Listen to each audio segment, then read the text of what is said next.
talking about the insidious nature of the actual policies. And if you're participating in these United States of America and its government and its systems, you are complicit. Now, you guys can work with us and y'all can help change that, push back on the shit.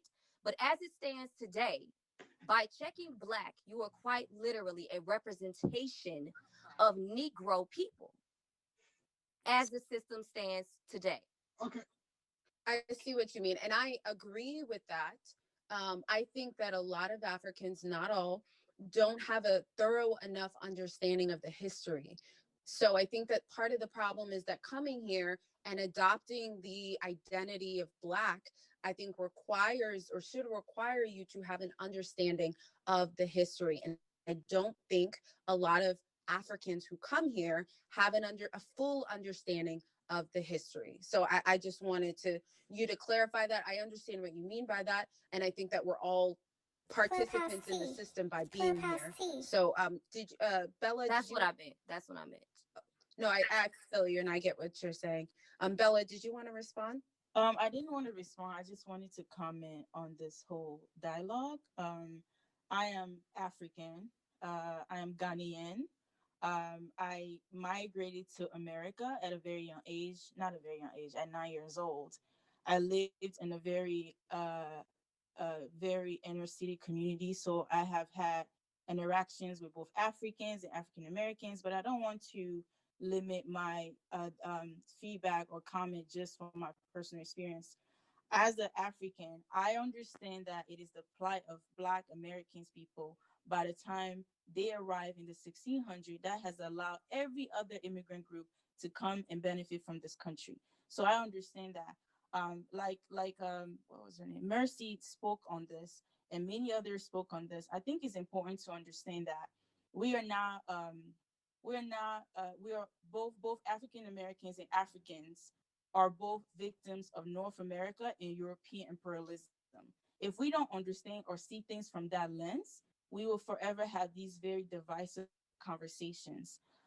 Lydia, I think a lot of things that you said are valid to an extent, but me hearing this on the other side, I feel that is internal anti-immigrant slogan, because the white man does not see you and see me as African American or African unless I speak and he hears my accent. He sees both of you and I as Black. So regardless of how we paint it, we have to understand that the diaspora people, whether we're from Jamaica, Dominican, and our own respective society, we have the same experiences of marginalization, discrimination, oppression by mainstream society. Even where we are the majority, we are still oppressed by the minority in the case of South Africa. So unless you understand that, we will forever have these kind of conversations. And actually, as an adult, this is the first time I'm ever in a space where African Americans and Africans are having this dialogue, which it might not be intended as such, but it seems very divisive. It sees me as the person at fault from benefiting from a culture, as opposed to something is happening to both of us, and we have one common enemy, and it's not both of us. We are just victims of corruption, racism, North America's imperialism, and European imperialism. And we need to understand things from that broadest perspective, because I think that the way that we're seeing it right now, it's not productive at all. Can I just say something really quick to Bella and explain to her the difference between an experience and an environment and prejudice and systematic racism? Because I think that's also something. Lydia, I'm sorry. We actually need to keep the conversation moving. You may not, because I think that as an immigrant in America, I think that your trauma is the trauma of African Americans can never be. We can't have hierarchy of trauma. So it's not hierarchy. Your plight. No, I understand your plight, but I also can't let you tell me that I have a privilege in this culture as an African. Because you do. Because I don't feel a sense of privilege. I do not. Just because you don't feel, that's like a lot of white people. You can't tell how what type of privilege to feel. You have to respect that. We're gonna have one please. No, time out. You can't keep talking to each other, man. One mic, please. We're gonna close up the stage, y'all. So all the moderators, I closed the hand raising. I think someone put it back on. We're closing it because we have a lot of people on the stage and we want to make sure everyone gets an opportunity to state their point. So moderators, make sure it's off because I turned it off. I think someone put it back on. But so hey Janice. Yeah, go ahead. I just wanted to say, so there's a lot of people that are on the stage. If you have already spoken and don't think you'll be contributing anymore, please bring yourself back to the audience, and please allow people that have not spoken yet to say their piece before jumping back in. Can I respond to Bella? We're gonna. Who is that? We're gonna go. Sharice, we're going in order. So I believe Kobe is next, and then Howie. Hi everybody. My name is Kovie. I am an unhyphenated Nigerian, as I like to say, and I write about race, mostly Blackness, identity throughout the Black diaspora. So these sorts of conversations are my bread and butter. And I apologize. I'm going to try and be as succinct as possible, but it's probably going to be going through a couple of things I've listened to since I came into the room. In the first place, I think it is really important to restructure our ideas about what we know about colonialism. And I come from a double academic home. Both my parents were academics, but my parents were also Pan-Africanists to some extent, in the sense that so they certainly weren't like Nkrumah people, but they understood the importance of solidarity throughout the Black diaspora. So when we speak about colonialism, when we speak about how it is different from transatlantic slavery, I want you first to understand that what most of us learn about colonialism is a function of European hierarchy. And what I mean by that is that when we look at colonial projects of the European empires, people who are from those spaces, they were not intended to be a nation. They were intended to be bodies that produce economic outcomes for these empires. So let's get that out the way. Every time I hear people talk about colonialism, there's a sort of buttering of it as if it was somehow, it was a much nicer, much filier experience than transatlantic slavery. We need to remove ourselves from that mentality because there's so much literature coming out where we need to understand, and I say this as a Nigerian, Nigeria was not intended to be a nation. Nigeria was intended to be a British colonial project in which bodies of our ancestors were intended to satisfy the economic whims of the British. And that goes for every other colonial nation. So let's move that aside and talk about the intergenerational trauma that comes from that. Africans 100%, like every Black person on this earth, have intergenerational trauma. They have it not only from colonialism, they absolutely have it from slavery within their contexts. Transatlantic slavery tends to dominate our understanding of slavery, but it is not the only form of slavery. And I think that that is really important. So we not only have slavery connected to colonialism, we have slavery that exists prehistorically, and how that has shaped particular African communities on the continent that are still poor today. So when we talk about all of that, we have to recognize that these colonial spaces are violent spaces inherently. This is why when people talk about, oh, you can go home, you can do this, not so fast. We can't just go home that quickly, but I'll get to that in a second. I want to talk a bit about the reality of Black immigrants. I think it was Mercy who said, we often focus on class Black immigrants. I'm a class Black immigrant, I get it. I didn't come here until I was going to university. So I'm not even part of the generation of people who came as young people. I came here for school. The intention was school. I, finished my school and it was a question of should I, shouldn't I stay? Now, this is the reality of class immigrants like me. Even class immigrants like me still are up against the immigration system of the United States, which is a violent system in and of itself. I respect and absolutely appreciate that Black Americans, without the Civil Rights Movement, the 1965 National Immigration Act, it really was an outcome of the Civil Rights Movement. So You cannot be a Black immigrant in this country and not give thanks for the fact that the civil rights movement ultimately also helped you out. However, to now discuss Black immigrants as having privilege, it is myopic language. It just is a refusal to understand reality. It is misplaced language. We have to find a better way to even talk about class immigrants and the possibility of how class may determine accents may determine access without using the word privilege, because privilege actually means something in the academic world. And I know it has become a kind of facile way for everybody to kind of talk about somebody benefiting more than others, but there is no privilege in a world in which the nations that people come from are violent entities created from empires that they can't simply return to. And the reason why they can't return to them is because of Western empires. And America is currently an empire. And American citizens currently also benefit. All shades of Americans currently also benefit from the oppression of Africans on the continent. And I'll give you an example because I'm also from the Niger Delta.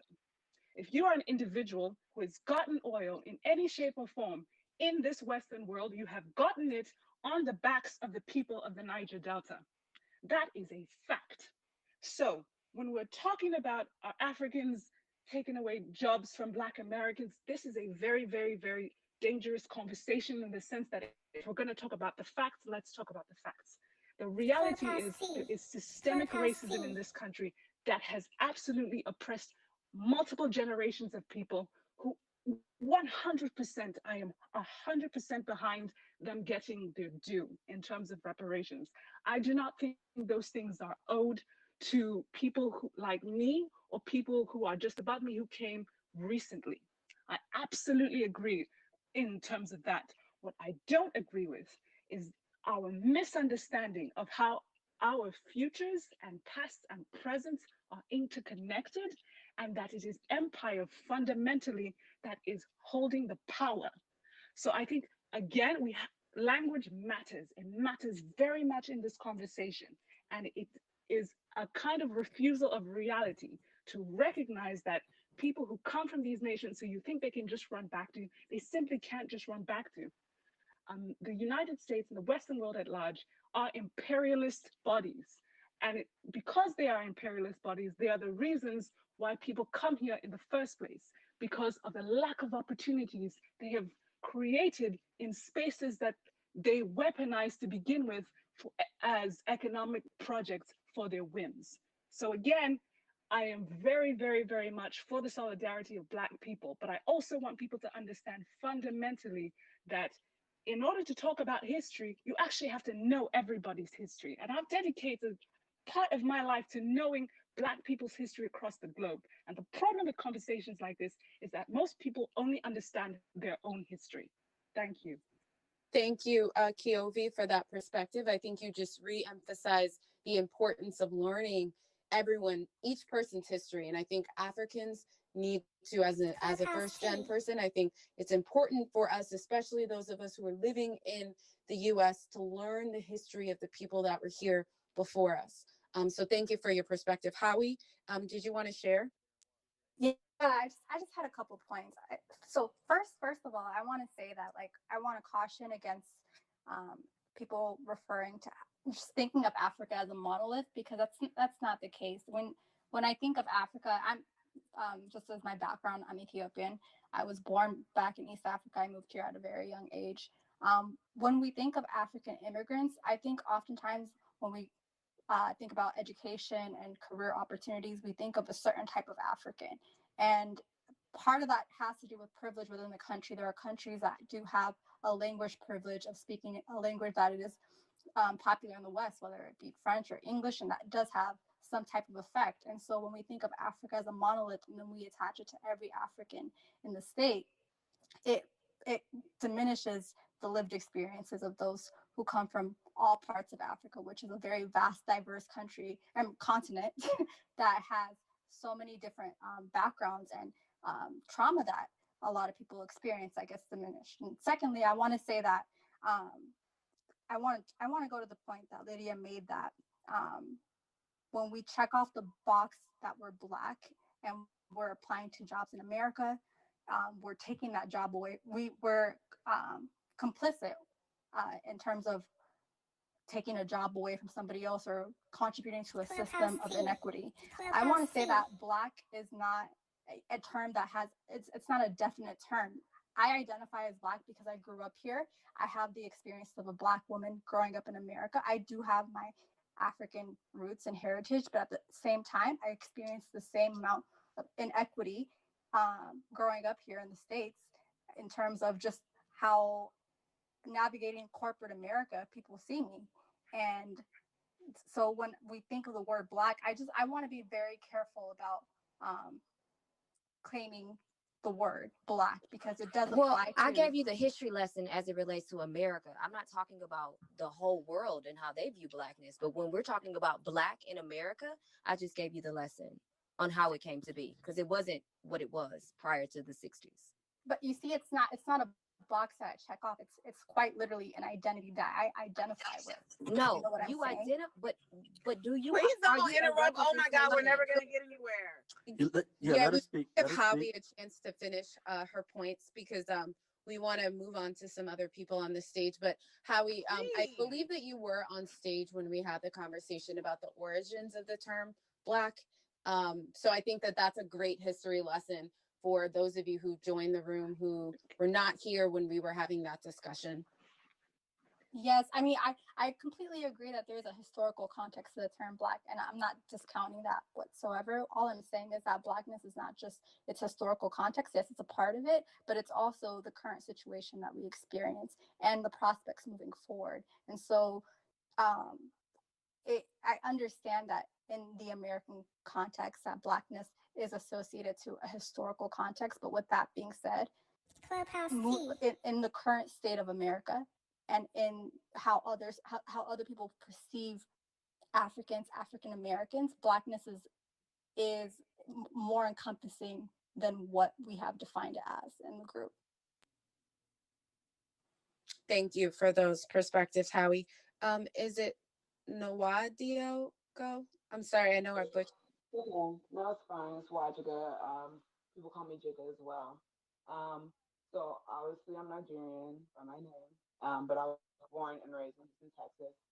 Hold on real quick.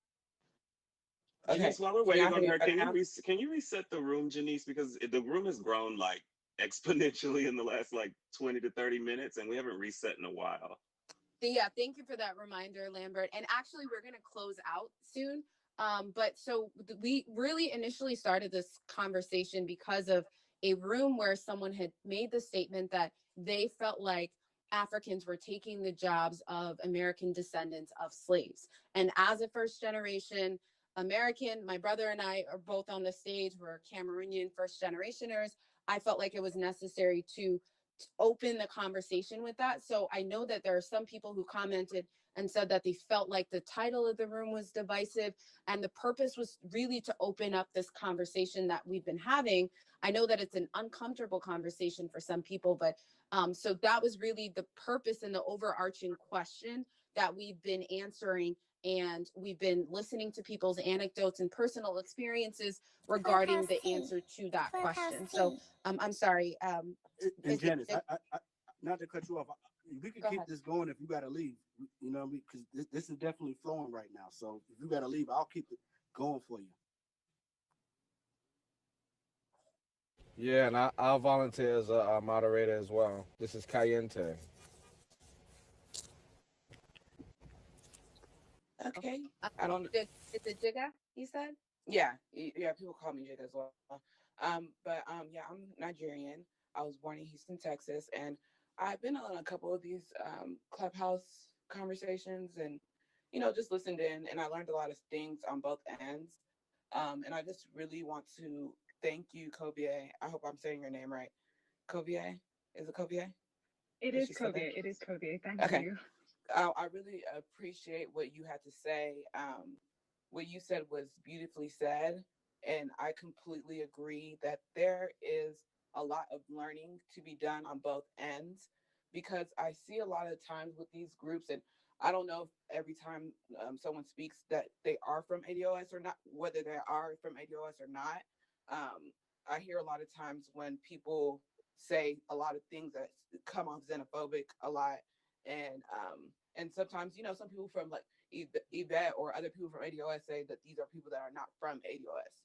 So but I see a lot of these groups causing more and more division instead of moving forward and how we can work together in order to come together and fix certain things, because I don't have the lineage of slavery, of descendants of slavery, so I don't have that particular trauma, or I haven't experienced that particular trauma when it comes to things that happened before I was born, or things that have happened in the past. Do I feel like I've been affected as a Black woman, period? Of course I have. I'm from Houston. I went to University of Houston, which is a predominantly white institution, a PWI. And the night that Obama got won the second time, we were also having homecoming as well. And they wanted to clear the way because I don't know, there was a situation where there's a HBCU right across the street.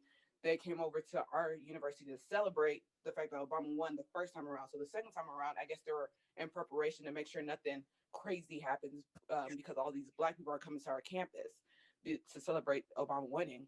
That night was also the same, we're celebrating homecoming as well. So just a lot of people on campus, period.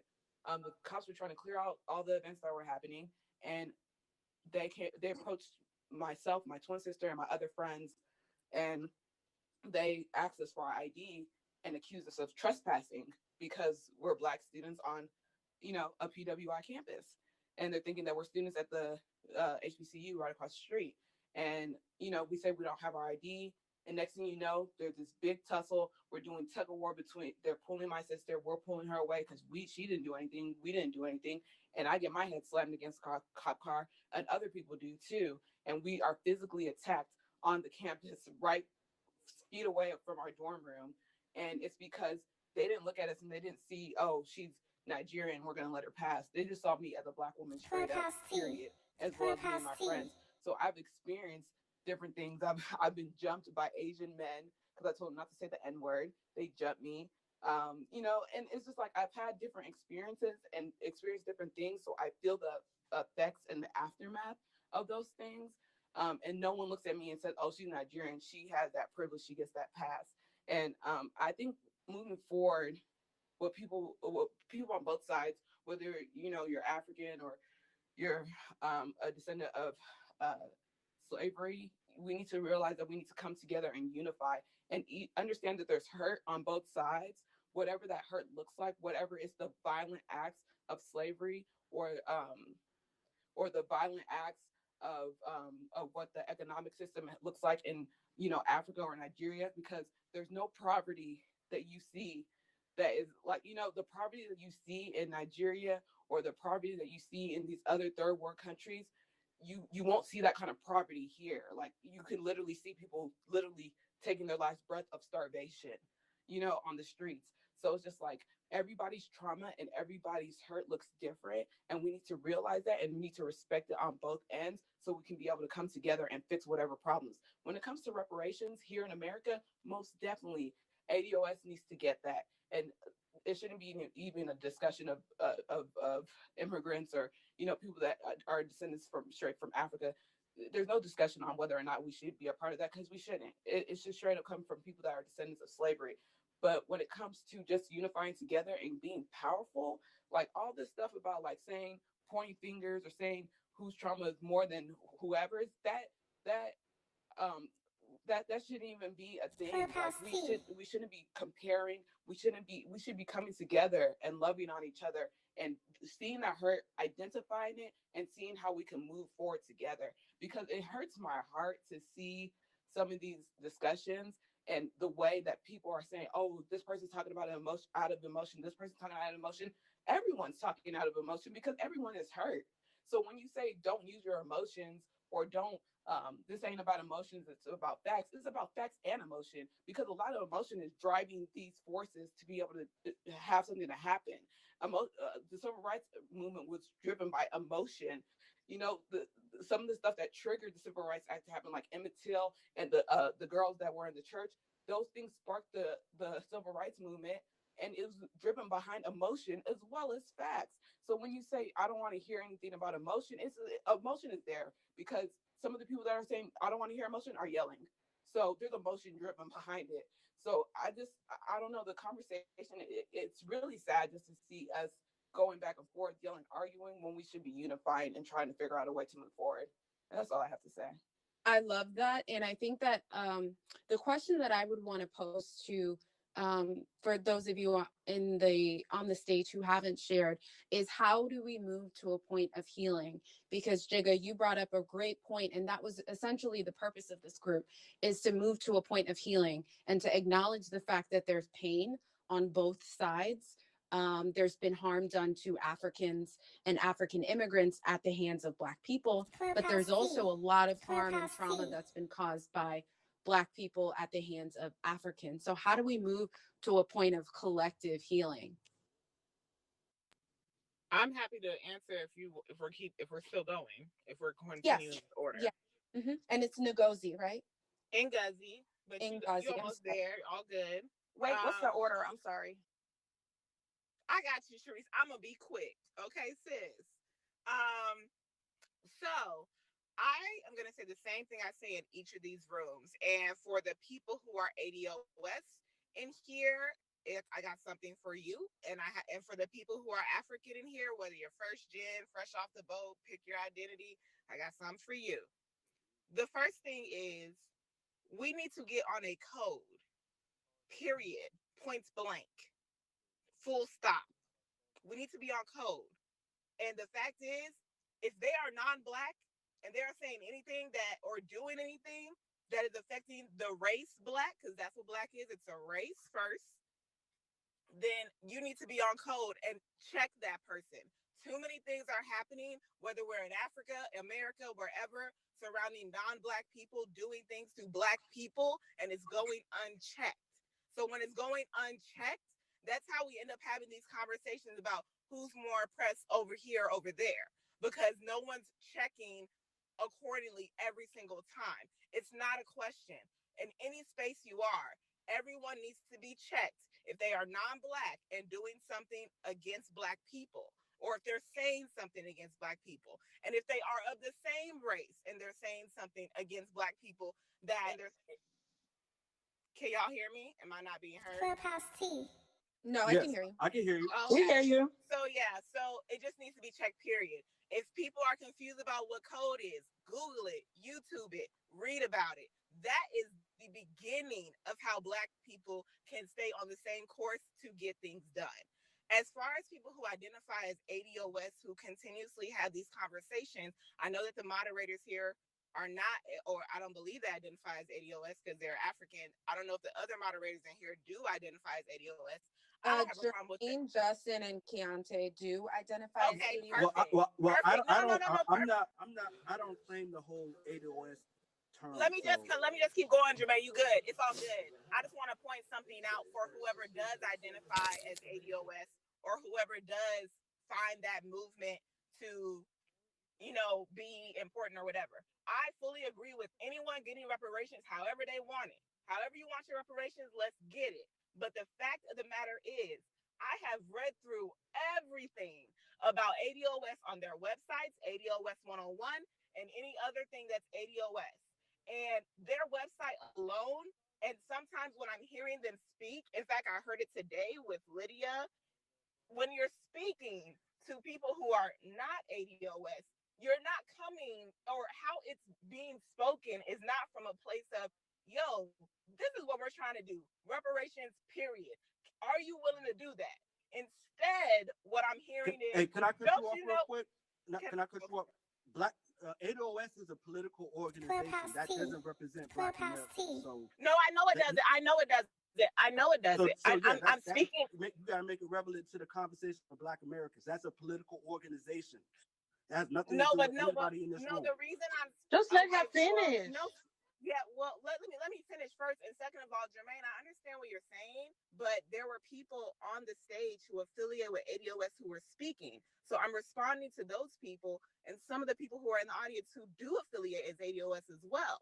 Because again, they are the ones speaking in these conversations. I'm not speaking directly to people who do not identify as ADOS. So I hope you can understand that. What I'm saying when it comes to ADOS people in regards to reparations, you can have your reparations, but how you're speaking to people is not going to help you unite and get what you want. You're speaking from a place of, well, Africans are part of the percent that is identified as Black who's going to Cornell or in Silicon Valley or in all these things. That's not important to what is real. What's important is we need you to help us get this reparation, or we need you to understand that this is what we're trying to do. Can you help us do this? You don't understand the movement. Hold on. Let's make sure that we're going in order. Let her get a chance to finish speaking. I mean, you can say I don't understand the movement or not, but if I'm reading your website and or if I'm reading the website, I'm going only off what's on the website, and I'm going off of people who specifically. That has nothing to do with this conversation. We're not ADOS. Why are you talking about it? Okay, so Jermaine, I'm not this. I mean, let's be adults here. We're not ADOS. I am being adults, but you're saying we're not ADOS, but there were people speaking who are ADOS. So okay, well, they're not here no more speaking. Jermaine, let her finish. Please let her finish. I don't know why. Y'all need to stop yelling over me.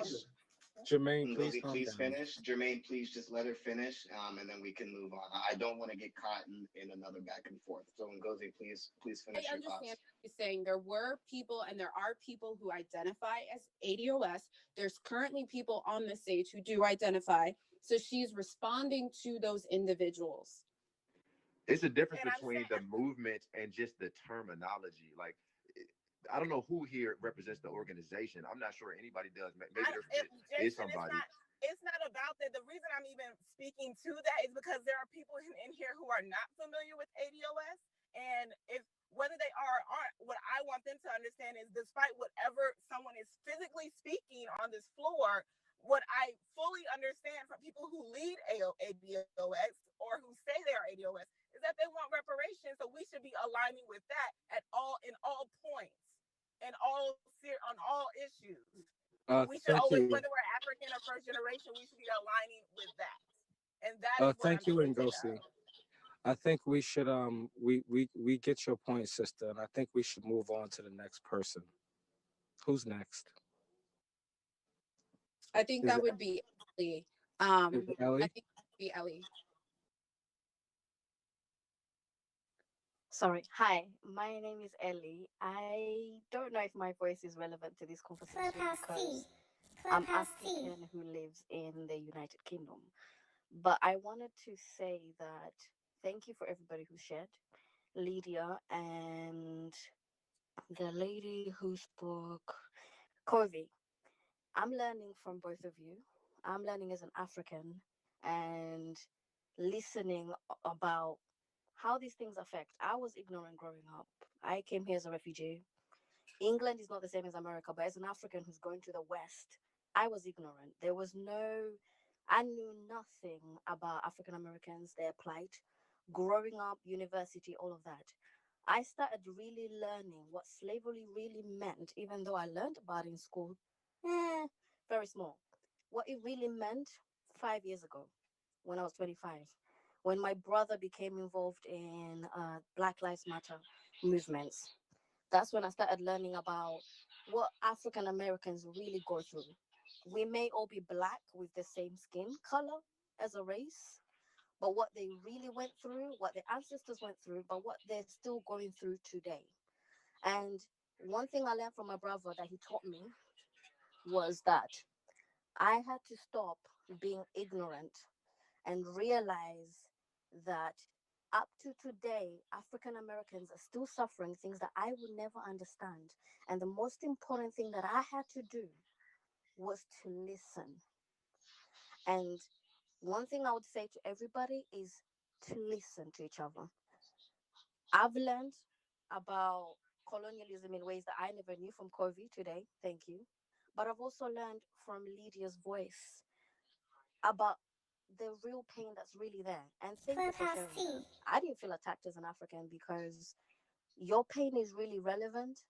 And if there is something that I can do today, so because today, the Africans who are in America right now, they can't stop ticking the voice of black. The tick box that says black unless it's removed. They can't stop that. But what can they do today to like help? They've listened. Some are probably listening like me and taking it on and not taking it as an attack and saying, you know what, I hear you, sister. I hear you. But what can they do to change, to contribute? Is it that we all lobby to change the boxes so that the boxes say Black, African American, they say different things? Or what can they do? Because they won't stop ticking those boxes and that's not going to change anything. So now they know, but what can we do to change? I want to know, what is it that us as Africans who come to these Western countries, especially America, if I was to move there, because my brother's interested in going there, if I was to move to America, what could I do? So that I'm not just going there as ignorant person and just going about society as if nothing has ever happened, as if there's no black people who's been affected by this system to the point where sometimes there's no way out. I'm just going into the system and moving about. What can I do to help my brothers and sisters? Because at the end of the day, we're all brothers and sisters, and we have to listen to each other and find solutions to these things. That's my only contribution. Thank you. Clubhouse Tea. Clubhouse Tea. Thank you for that, Ellie. And I'm glad that out of this room and a little bit of the chaos, you were able to learn some things from the people on the stage. And I think ultimately that was the purpose behind creating this room. Tamar, did you want to share? Hi, everyone. Yes. Just a quick point before we move forward. I know to more of a positive tone, but I think anyone who's Black, whether you're American or from the UK, to push a borderline asinine rhetoric that Africans who lack resources, access, and privilege are privileging from ticking a box in the United States is just absolutely absurd. I know she's no longer in the room, so she might not be able to defend her point, but if someone else wants to, they're more than welcome. But I think that's far from the truth. And I think to kind of go back off of Ellie to push the conversation forward, I think, sometimes Black Americans can, or I think Black Liddy was saying that to some people identify more as Black, lack empathy in a lot of ways. So, and we already hit on that history, so I don't want to go back, but I think when people immigrate, migrate, whichever you like to move to the United States, it's to gain access to opportunities and resources. And I think also being born in America is probably one of the biggest privileges in the world. That little blue book that costs what, $150, whatever it costs, is worth a crazy amount in any other country. So I think sometimes, it's harder for Black people to empathize with Africans. But I'm Ethiopian, I was born in the States, but we're able to empathize and understand certain traumas and past experiences living in America. I think someone else brought up the example. If we were to be lined up, everyone in this room right now, no one is going to look at me and say, oh, well, your nose or your hair, you know what? You should go on the other side. No, we all going up in that tree. Like, it doesn't matter for someone to say, oh, well, you're African, so you're taking my job. If anyone, before the tech boom was in university or college, almost every, I think, West African person I met was in some tech field before it even took off. And now, I know your previous room was about film, I believe, with the Nelson Mandela film. But tech jobs, that's also a big conversation. Africans are taking the jobs from Black Americans. A lot of Africans were already studying and taking on these roles and jobs and opportunities before it was even a thing. So I just think there needs to be a little more empathy on both sides as well, because there are Africans, namely Ethiopians, who can say, well, we're not Black. We don't want to be, I don't remember who was speaking on it. Oh, I think it was Namdi, who was saying, don't hang out with Black people. Don't, associate yourself. That's completely untrue. And so for an African also to push that rhetoric is wrong on both sides. So I think there are ways. Tamar, let me just jump in. I think everyone's experiences are different, but it's very true for a lot of I can only speak to my culture. And I know within a lot of West African cultures, that is the rhetoric. That was the rhetoric with my parents, where there was a distinction made between we are not Black, don't hang out with Black people. So I think that just because it wasn't your experience doesn't mean it wasn't a very common experience. Many of my friends who are also first gen, they have a very similar experience when it came to what their parents told them about Black people. My best friend, Eritrean, almost a similar experience. So I think that just because it wasn't your experience doesn't mean it is not very common. No, that's not what I was trying to say, Jen. I was trying to go off of the point that Namdi was saying, and just African parents were saying not to hang out. And I agree, I'm not disagreeing with you at all. I definitely have family members. I remember I got accepted to a certain HBCU, and it was just, why would you even consider going there? And my point was just to say, I think there are things that we can empathize with on both sides. And I think there needs to be more of an understanding. My last point also is just, again, it's not just one sided. I don't think it's just Black Americans, and I don't think it's just Africans who are, constantly going back and forth. But just growing up, and I don't know, maybe some other kids who maybe look a little bit different back in the day, like every African booty scratcher, every malnourished joke, every starving Marvin, like you look like an alien, your forehead, whatever. All those comments came from Black kids, and still now. So I think my final point is just, I think if we have a little more empathy on both sides, to answer the question, do I think Africans are taking jobs away from Black Americans? I don't think so. I think there are certain opportunities that actually, I'll just leave it at that. I think there's certain opportunities that maybe are not afforded to certain people.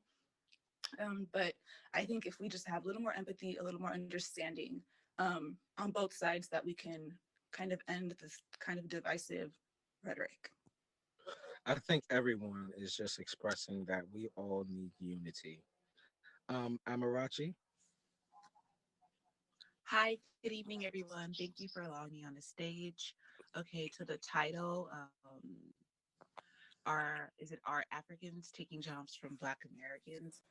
I think we need to see why Africans are here in America in the first place. And I think the pie is big enough for everyone to eat.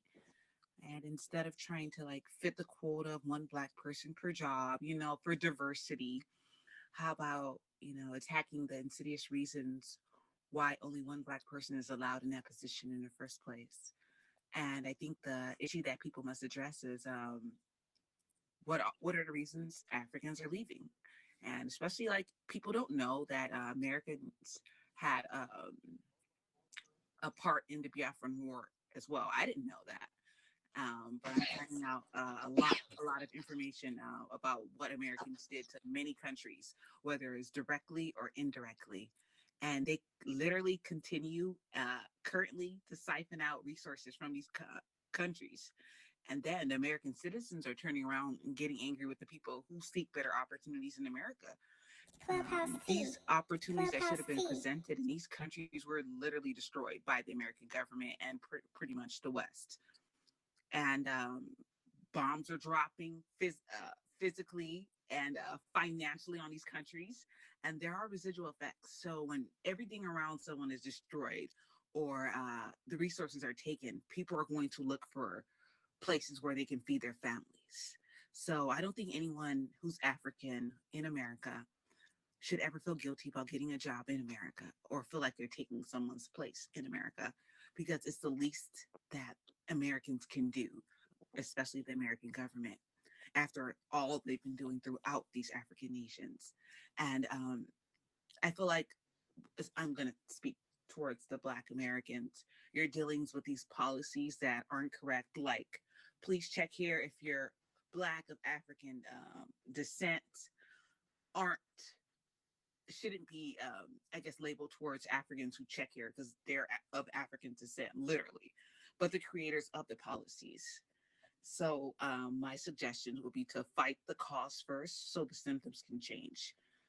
There's a lot of uneducated people who are uneducated on both sides. So education just needs to happen on both sides. For every immigrant, whether they're white or Asian or Hispanic or Black, that comes to this country needs to be educated about Black Americans and what they've been through, because Black Americans literally built this nation from the ground up, and they're not getting their dues.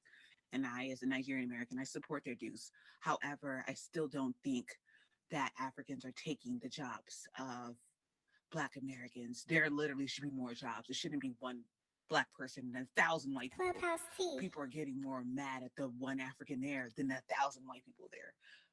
There's a bigger problem there, and we're not focusing on the root cause. That's it. Thank you so much. You made a lot of valid points. James? Hi, James Hines here. Myself, I'm Black American. My birth certificate says colored. I'm that old. From the South, so 2 and 2. I'm going to take a part that the speaker before me said, and I'm going to take the last thing she said and paraphrase. The root cause is truly what we need to work towards in trying to understand, emphasize, have empathy, and move forward. Make a few points to the subject that's up there, and they're going to be out of order. Let's look at this country. Large parts of this country had a population prior to being colonized. Native Americans who weren't referred to as Native Americans, and large parts of the western parts were Mexico, hence populated by Mexicans. As early as the 40s, the Dallas Restaurant Association used to have a sign that was prominent throughout their restaurant that said, "No dogs, no Mexicans, no Negroes." So the notion that there were no minorities, only two binary minorities, Black and white, up until the 70s or 60s, I don't agree with that as a fact, because the facts are, again, parts of the South, where it be it Texas, Louisiana, others, clearly from the 30s and 40s going forward, in print, on their, stated that they viewed Black people at that time, which were referred to as Negroes. Mexicans were from Mexico and were reviewed as subhuman and someone to not be respected in no manner. The other component is, and I'm going to shorten it and say, here's the real thing that I did learn today, and I want to reemphasize it. The notion that a lot of Africans are just like Americans, come from different economic and social stripes, but the notion that they really didn't have a formal understanding or training or education of the American slave trade was brand new to me. And that I could understand when some of the Africans from different parts of the continent said, hey, my parents, my family said, don't do this, this, this. If you had no context to the people here, then you could walk away with that and other information with what was said. So I challenge that stories of them, that those things be fixed as part of the notion to learn about each other. Storytelling is one of the biggest exports from America to the rest of the world. And if we're not telling these stories at a young age and across countries and continents, we're not going to really get the outcome we're looking for. And the other component is Americans need to also learn more about Africa and just a lot more, in that when you look at Rwanda, which is a country, and if you read about Hotel Rwanda, it doesn't say Black Rwandans. It says about 1 million Rwandans lost their lives in less than 100 days. And they were of the same color, but they were of different ethnicities. So, and that, and we need to spend a lot to understand how could two people have these issues, and what were the political and other economic things that made that happen. They are no different than trying to understand how Africans, what's happening here in North America. So I say that as someone who spent about 20 years in Southern Cal in the Hollywood entertainment storytelling industry, and now I reside in Silicon Valley, of everything that's out there in the world, from technology to culture and storytelling, are the biggest export and the biggest things that we should tackle, so that we can learn more about each other and have that coming together and empathy. I thank you for your time. Thanks so much, James. Good stuff. Good